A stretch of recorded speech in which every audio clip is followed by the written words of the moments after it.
Buenos días y bienvenidos, bienvenidas a Psicología del Tabú. Hoy con un nuevo episodio donde vamos a hablar sobre la desmitificación de los perpetradores y agresores, ya que la mayoría de agresores no tienen un trastorno mental. Buenos días, María. Buenos días, Salva. Estamos aquí con un episodio más, muy contenta de la vuelta y de volver a empezar con las pilas cargadísimas con este tema tan complejo y tan importante, ¿no? Que es la parte de los agresores, la que normalmente no se suele ver porque siempre focalizamos mucho, ¿no? En las Ujú. víctimas y para poder tener una dimensión, ¿no? Una visión global del problema, siempre nos tenemos que quedar con esas dos partes también, no solo con la de las víctimas, sino también con la de los agresores.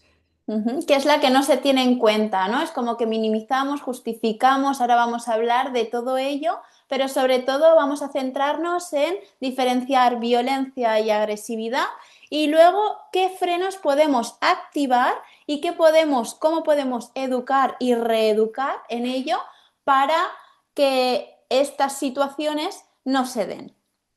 Exactamente.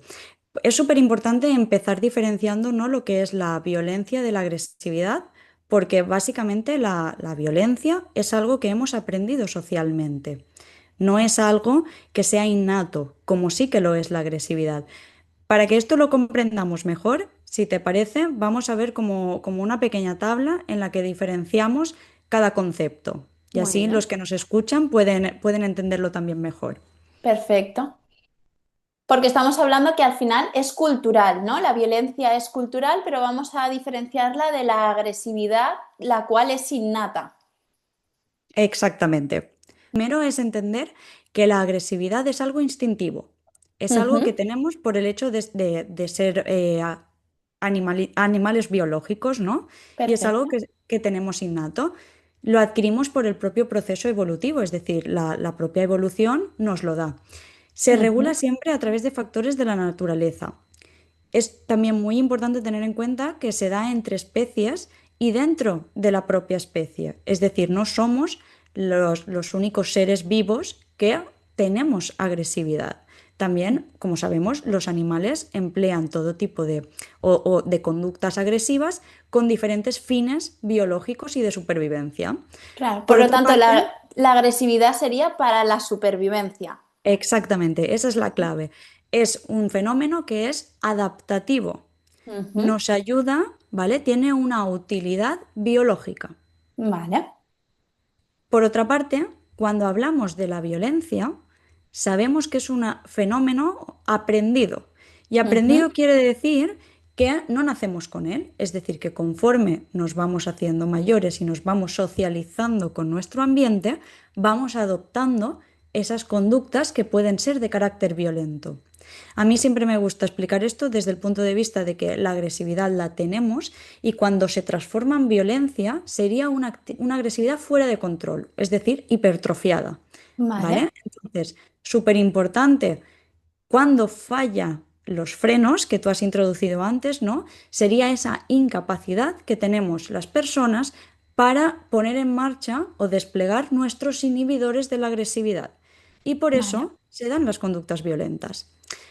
Otro factor que es súper importante y súper particular de la violencia es que debajo hay una intencionalidad de dañar al que tengo enfrente, o al Ujú. colectivo o a la persona individualmente. Y ese objetivo que tiene la violencia siempre va a ser esa dominación y control. Vale, por eso es tan importante entender el origen del daño, ¿no? Y cómo intervenirlo antes de tiempo, ¿no? Y para eso es importante también desde la infancia, ¿no? Esto tendrá como un recorrido. Exacto, porque ya lo hemos dicho, esos factores socializadores que las personas cuando somos pequeñas, periodo de infancia y adolescencia, Ujú. obtenemos a través de nuestros referentes, cuidadores principales o las personas de nuestro entorno, van a ser quien vayan modulando esa conducta y las conductas que puedan ser en origen agresivas se vayan controlando para que no evolucionen a una violencia. Es decir, que nuestros inhibidores de la agresividad funcionen y sean efectivos. Vale, muy bien, me gusta mucho esto. El intentar, ¿no? Entender la diferencia para luego también poder tener herramientas, ¿no? Y saber gestionar todas estas situaciones.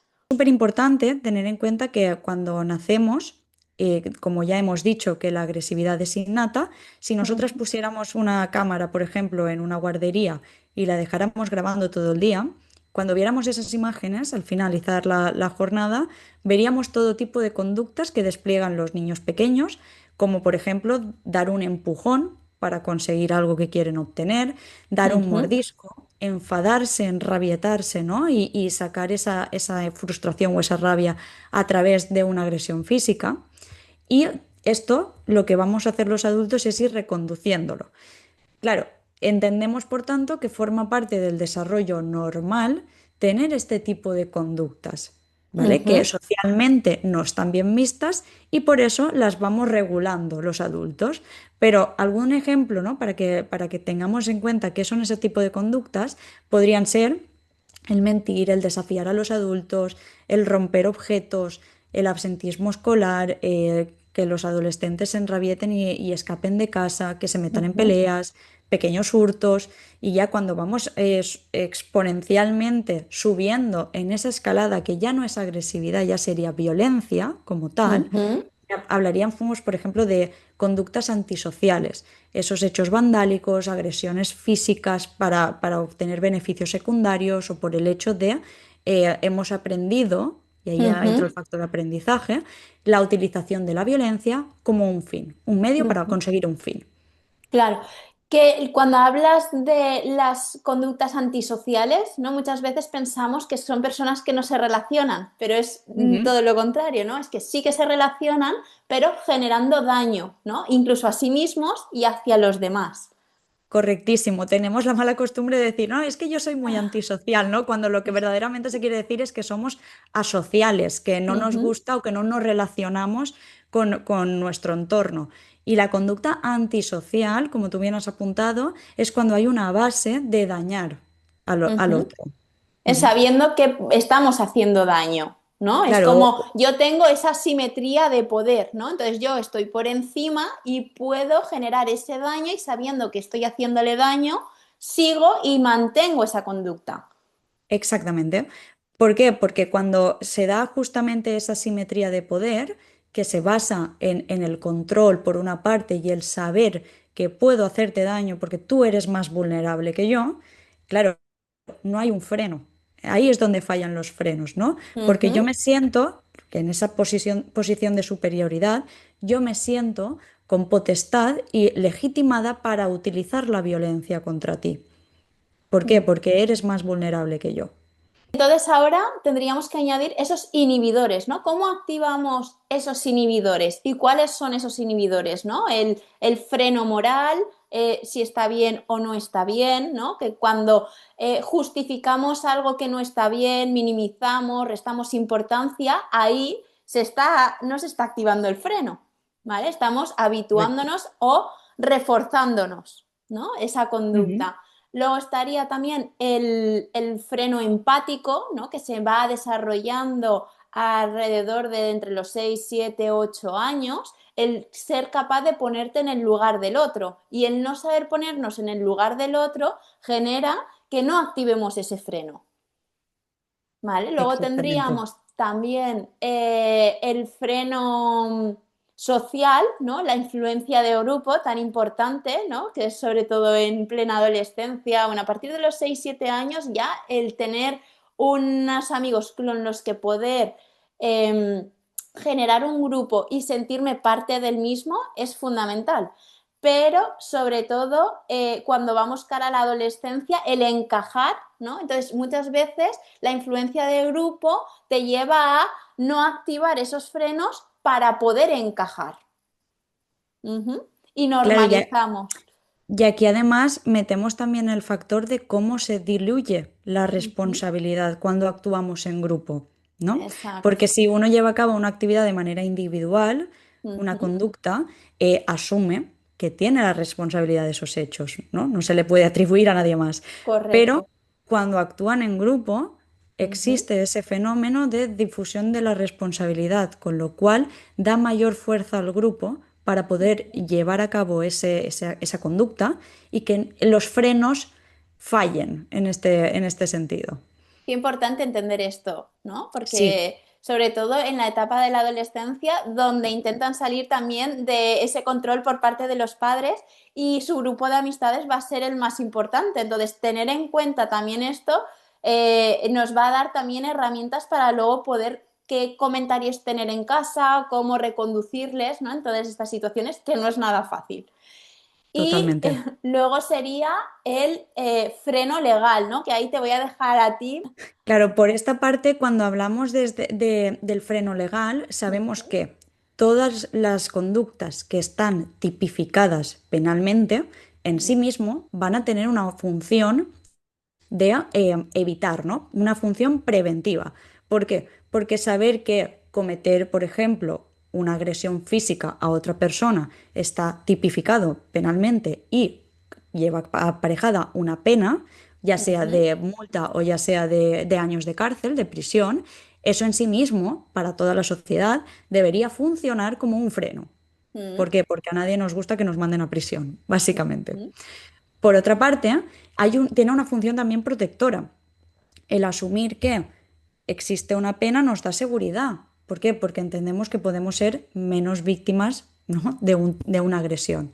Claro, cuando nos vamos a la parte de los agresores y ellos hacen esta valoración costes-beneficios y entienden que el beneficio va a ser más grande de llevar a cabo esa conducta Ujú, violenta o agresiva que daña al otro, ¿vale? En beneficio propio, ahí ujú. ya no hay frenos. Exacto. La Porque, impunidad, ¿no? La impunidad del correcto, agresor, de saber que si utilizo los secretos, el chantaje, la manipulación, esto no va a llegar a, ¿no? claro. Entonces, no se va a destapar lo que estoy haciendo y esto lo puedo seguir manteniendo y ahí se va incrementando todos esos delitos que cada vez con mayor, ¿no? Mayor facilidad y frecuencia. Claro, por eso cuando nos vamos a agresiones sexuales a menores, Ujú, es tan importante que entendamos que no se da una agresión violenta, muy bizarra en el sentido de que una agresión física, una agresión, ¿no? ujú. Que podamos observar esas pruebas en el cuerpo de la persona, porque sería lo que nos activaría en ese sentido y podríamos cortar las agresiones, cortar los abusos y que no fueran a más. Tenemos que entender que cuando hablamos de delitos sexuales a menores, el agresor va a intentar camelarse a la Ujú. víctima, ¿no? Va a ir a través de los premios, del chantaje, de las amenazas, pero amenazas veladas, ¿no? Que la persona no lo perciba exclusivamente como una intimidación. ¿Por qué? Porque si existe una intimidación, lo congruente es que la víctima sienta miedo y busque a su adulto de Ayuda. referencia si tiene las habilidades necesarias y suficientes para poder hacerlo. Aquí Ujú, el problema surge cuando el menor no las tiene. Por ujú. eso es tan importante esa parte, esa función preventiva y de protección que tienen que poner en marcha los adultos, ¿no? Claro, ¿y Y por qué aquí no las siempre, tienen también, no? claro, Porque claro. la educación sexual es como, uy, de esto no se habla, esto para cuando sean más mayores, pero ¿cuándo vamos a empezar a prevenir en la Ujú. violencia sexual, no? Porque la mayoría de niños, niñas que llegan a consulta tienen entre 5, 6, 7 años cuando empiezan esos episodios de violencia sexual, ¿no? Esos o tocamientos con los secretos, esto no se cuenta, eso es algo entre los dos, hay un vínculo. A mí siempre me gusta explicarlo de esta manera, ¿no? Porque se entiende muy fácilmente. Cuando hablamos de delitos sexuales a menores, nos podemos imaginar como un triángulo. En una parte de ese triángulo estaría el agresor suficientemente motivado para llevar a cabo un delito de este tipo. Pero Ujú, este agresor suficientemente motivado necesita, por una parte, a víctimas vulnerables, es decir, en este caso, niños que no tengan la habilidad de comunicar lo que les está pasando, niños que emocionalmente tienen carencias, niños que por el motivo que sea no van a tener una red sólida que proteja, y entonces ujú. nos vamos al otro punto del triángulo, ¿no? Que serían esos guardianes que no son suficientemente competentes para poder ejercer esa protección.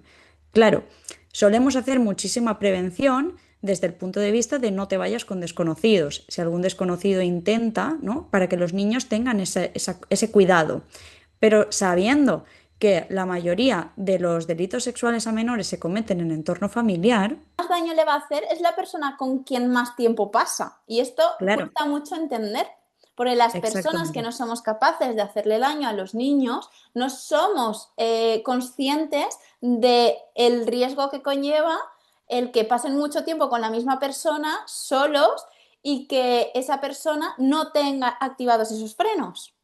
Claro, porque aquí entonces entra esa visión que tenemos los adultos de autoprotección, es decir, Ujú, cogiendo lo que tú acabas de decir, que justamente es eso, ¿no? Como tenemos nuestros propios frenos activados y nunca seríamos capaces de hacerle daño, ¿no? A esa personita que tenemos delante, no somos capaces de entender que alguien de nuestro entorno pudiera estar llevando a cabo este tipo de conductas.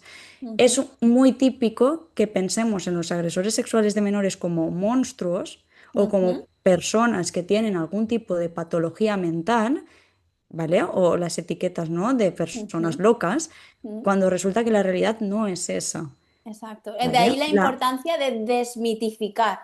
Correcto, correcto. De hecho, un documental donde podemos ver muy bien esos patrones, esas distorsiones cognitivas que para los agresores justifican esa violencia y la minimizan, es Ujú. el Y la documental alimentan, y la además. alimentan, claro, claro.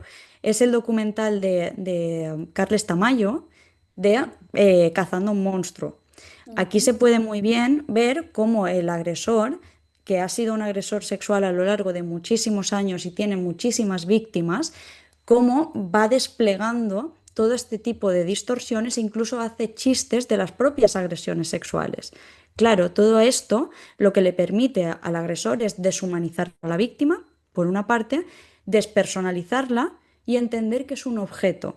No es una mm. persona a la que yo le estoy haciendo daño, es un objeto.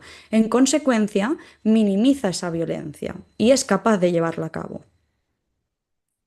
Qué importante esto porque en la industria, ¿no?, que tenemos hoy en día y todo el acceso que tenemos a Internet, ¿cuántas personas son objetos de deseo de? Por eso es tan importante también con las redes, ¿no? Los peligros que tenemos ahora en las redes, que los papás, las mamás, los cuidadores sean muy conscientes a qué material acceden sus hijos, de dónde sale ese material y que entiendan que, lo que hay detrás de lo que Ujú. se suben a las redes. Sí, como profesionales de la salud entendemos que cuanto más se retrase las pantallas y el Internet, el acceso a Internet, más facilidad también para los adultos de reconducir todas estas situaciones. Claro, porque además tened en cuenta que muchas veces los menores llegan a portales, a juegos, a foros, donde Ujú. hablan con desconocidos, desconocidos adultos, A través de donde chats. facilitan, claro, donde facilitan información personal, donde facilitan la dirección de casa, tarjetas del banco, o sea, Ujú, imágenes propias, fotos y todo esto lo está teniendo un adulto al otro lado de la pantalla, aunque ellos tal vez crean que es un igual, que es una persona de su misma edad. Y ujú. esto es súper importante que los papás y las mamás lo tengan en cuenta para poder Sí, poner medidas de educación y de prevención. correcto. Y de que entiendan también la importancia de no difundir, de no hablar con, pero tampoco difundir contenido suyo. Ujú. ¿Sabes? En educación sexual sería imprescindible a hablar de qué partes son íntimas y privadas y no se tocan, no se enseñan ni permitimos que lo hagan, pero tampoco ahora con todo lo del acceso y todas las pantallas y las fotografías y los vídeos que tenemos a nuestro alcance, tampoco ni hacernos vídeos en esas partes íntimas, tampoco a fotografías, pero mucho menos difundirlas o divulgarlas. Correcto. ¿Vale? Divulgar ya no solo las tuyas, es decir, si te llega de algún compañero o de alguna Ujú. compañera, ten en cuenta que lo que tenemos que hacer es acudir a un adulto de referencia y que se frene lo antes posible.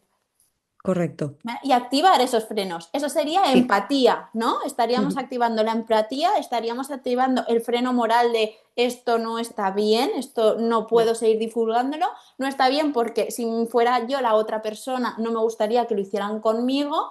Y luego la social, ¿no? Es alguien de mi entorno a la que tengo que cuidar y proteger y no la influencia del grupo tiene que ser lo contrario, de nos alimenta a seguir haciéndolo porque es algo como gracioso, divertido y es totalmente lo contrario. Y ojo, y el freno legal, porque sabemos que difundir este tipo de imágenes está penalmente tipificado, es decir, Ujú, es un delito, ¿vale? O sea, que yo envíe una foto no es un delito, pero que yo la reciba y la difunda sí que es un delito. Y ujú. Pero esto, ¿qué hacemos? Claro, ¿qué hacemos con claro, todos los perpetradores que son menores, creo, de 14 años? Ahí me rectificarás tú si no es así. ujú. Que son perpetradores, pero que son inimputables. Claro, aquí tenemos un problema desde el punto de vista de que legalmente estos menores no van a tener unas consecuencias porque tenemos una edad penal del menor, pero son los padres quienes son Ujú, responsables, ¿vale?, de que los hijos menores de 14 años estén llevando a cabo este tipo de conductas. ujú, Con lo cual, concienciar muchísimo a los padres que aunque entiendan que sus hijos que cometan algún tipo de delito o infracción no van a ser responsables a nivel penal porque no han alcanzado la edad, ¿vale? ujú. Tienen que ser conscientes de que tienen una responsabilidad civil Claro, y que que no van a, tendrán que apechugar con esa parte. exacto, que no van a entrar en un centro, ¿no? Para, pues, ¿Correcto? para corregir esas conductas, pero aquí sí que, por ejemplo, en España, en la Comunidad Valenciana, tenemos entidades donde acuden estos menores para Ujú. que aprendan, ¿no? Con profesionales a reconducir estas situaciones, pero al final no tienen esa parte penal, que es la Claro. del freno legal, que es la que más frena hoy en día todas las situaciones de no llevarlas a cabo. Claro, el saber que va a tener un castigo u una consecuencia. Pero Ujú, como tú bien dices, hay entidades que están preparadas para acoger a estos menores desde el punto de vista de la intervención. Pero ujú. claro, tenemos que tener en cuenta que aquí son los padres, las madres, los tutores legales, los responsables de hacer todo este trabajo, también desde las escuelas, por supuesto, de hacer todo este trabajo en prevención y en educación, para que no Ujú, lleguemos a este punto. Porque si invertimos en prevención, que es lo que para nosotras, ¿no?, que nos dedicamos a ello, es lo fácil, no tendremos que intervenir perdón, no tendremos que invertir en intervención, que es lo que ujú, nos cuesta más dinero como sociedad, como Estado, y encima es cuando ya tenemos que meternos en esa parte de la reparación, porque el daño ya está hecho. Y ujú. siempre nuestra función es prevenir para evitar que el daño llegue. Claro, qué difícil esto, porque yo cuando digo vamos a hablar de educación sexual en los colegios, ya se echan en las manos a la cabeza porque a ver qué les vamos a decir a nuestros hijos, ¿no? A los menores, a qué les vamos a incentivar a hacer, cuando nuestro objetivo es que tengan adultos de referencia, que sepan a quién acudir, que tengan claro todas estas, ¿no? Estos frenos, que sepan cómo funciona nuestro cuerpo para también activar esos frenos porque nuestro conocimiento y el saber nos va a permitir pedir ayuda. Entonces, todo esto es la prevención. Exactamente, exactamente. Pero como a mí me dijo un alumno en uno de de mis cursos y de mis clases, la prevención no vende. No, Y como la prevención no vende, pues en esas estamos. claro, pero al final llegará un momento porque no podemos, como profesionales que intervenimos en situaciones ya que a mí todo lo que me llegan de hojas de notificaciones es que un niño ya ha acosado a su amiguita, es decir, ya llegan con el daño causado. Correcto. Cuando se comete alguna atrocidad es cuando es como urgente, urgente, venir a este cole a hacer una charla, venir a educar, os hago una hoja de notificación, ¿qué podemos hacer? ¿Por qué no empezamos desde antes? Claro. Es que el daño ya está causado, ahora hay que sostener, hay que reconducir. Los padres, claro, se les ve, les llega un mundo porque no saben cómo gestionar toda esta situación, ¿no? Aquí lo vimos muy claro con la serie de Adolescente, que cómo un menor podía cometer esa atrocidad con una compañera suya, pero es que lo estamos viendo día a día y es una realidad social. Sí, Cada vez somos una sociedad más violenta, más de inmediatez, de todo ya y no educamos en la prevención. totalmente. Es que es literalmente así. Por lo tanto, tendremos que llegar a ese punto, ¿no?, de cambio de visión de lo que es Ujú. este tipo de problemáticas. Además, es verdad que se suma que las pantallas, la violencia a través de las pantallas es más inmediata, Silenciosa. es silenciosa, muchas veces por el desconocimiento, ¿no? A no saber de qué manera actuar si soy víctima de una agresión sexual a través de un medio digital. Y todo este, el conocimiento al final hace que podamos ponerle voz a estas violencias y denunciarlas si llega el momento. Pero tenemos que tener en cuenta que la otra parte, ¿no? La de la parte de quien agrede. La pantalla muchas veces es un desinhibidor en sí mismo. Ujú, ¿Por qué? Porque no tengo a la persona a la que estoy agrediendo físicamente delante. eh, Impide ese freno empático. ¿Por qué? Porque no entiendo o no veo el daño que estoy causando. Tengo más percepción de impunidad porque las consecuencias del castigo no van a ser inmediatas y todo ujú, esto son factores que propician que se puedan dar las violencias digitales también.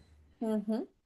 Qué importante esto. Pues mira, yo quería añadir una herramienta que utilizo mucho también con mis hijos, que es la de ponernos en el lugar del otro, ¿no? Cómo empatizar y cómo crear ese freno, ¿no? Cómo activar ese freno ya desde bien pequeñitos y a veces poniéndonos una prenda de esa persona, ¿no? Por ejemplo, mi hija cuando quiere ser yo, quiere ponerse mis tacones porque es lo que más le llama la atención, ¿no? Mi hijo, pues las camisetas grandes de su padre. Cuando quiere ser yo también se pone los tacones, ¿no?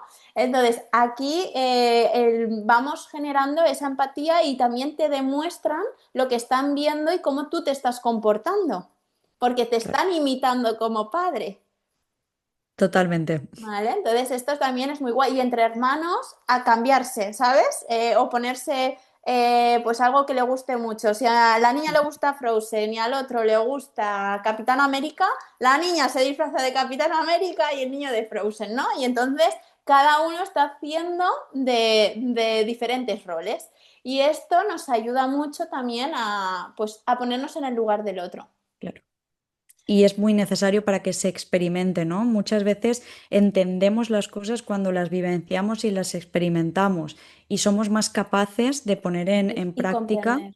claro, y comprender ese daño que le podemos estar causando a la otra persona, que a veces es con intención y a veces es sin, pero sobre Ujú, todo cuando podemos ponernos literalmente en los zapatos del otro, ¿no? ujú. A raíz de lo que has explicado tú con tus peques, somos más capaces de estar más sensibilizados y más Claro. concienciados, Y con lo ahí, cual claro, y ahí esta es la base. activamos también el freno moral porque luego hablamos de cómo te has sentido, eso estaba bien, no estaba bien, ¿no? Y la influencia de grupo. Si otro amiguito te Ujú. hubiese dicho, ¿sabes? Entonces podemos trabajarlo desde bien pequeñitos. Sí, y es una herramienta que nos vale para entrenar muchísimas habilidades sociales, o Ujú. sea, y extrapolable a muchísimos Ah, contextos. Y exacto. eso es lo importante.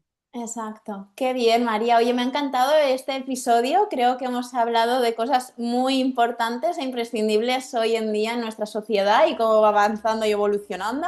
Y esa necesidad de prevención. Sí. Así que, ¿dónde te podemos encontrar, María? Bueno, pues nos podemos ver en María Márquez Psicóloga, en Instagram y por tu parte, En Sexo Orientando. Todo lo que sea educación afectivo-sexual desde la infancia hasta la adolescencia, estaré encantada de acompañaros. maravilloso, pues tenemos nuestro tercer episodio del podcast. Si te parece, lo dejamos aquí y nos Ujú. vemos en próximas. En breve, ya hablando, sobre todo de algo que me gusta mucho, manifestaciones evolutivas respecto a nuestras conductas sexualizadas. Maravilloso.